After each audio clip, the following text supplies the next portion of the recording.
Good boy. Thank you. Oh, good boy. What's that? It was at a stage of my career where I hadn't done anything monumental. I'd always wanted to do something big. The nature of bronze casting, it's an expensive game, so it's quite hard for me as a sculptor to do it off my own back. Yeah. So to have a commission like this, that was so exciting. It was such a big project. You know, it's to put it in perspective, I use normally about 250 kilograms of clay in a year. On this project, I used 6.5 tons in 6 months. So it puts it into perspective.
But our process that we've developed while we've developed the foundry for these horses has enabled us to actually build a system where we can cast the bronzes very, very light. So we're casting around about 5 millimeters. Now 5 millimeters on something this big is actually a pretty fine casting. So we're quite pleased with that actually, so it's quite nice.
Well, Murdoch Wickham were engaged at a very early stage with the Berkeley design team to create a destination placemaking cultural quarter in the City of London. And that was a very varied brief for us, and it was very important that throughout the design process we worked very closely with the design team to create a landscape or a public realm which mirrored the quality of the buildings, but also created an east-west axis and a north-west axis of complete pedestrian movement.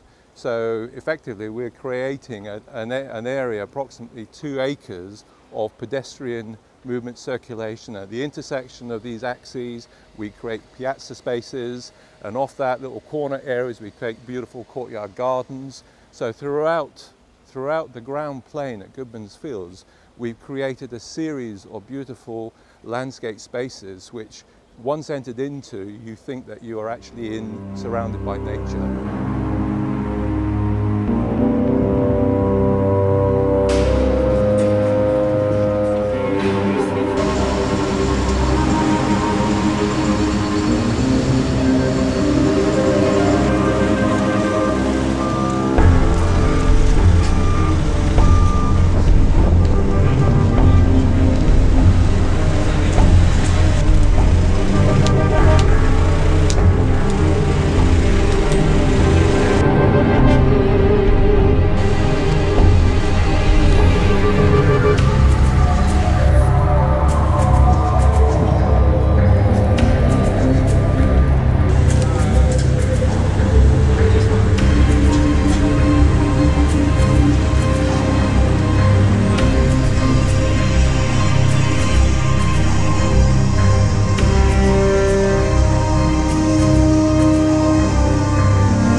Goodman was a local landowner who kept horses, grazing horses, in this location many, many years ago.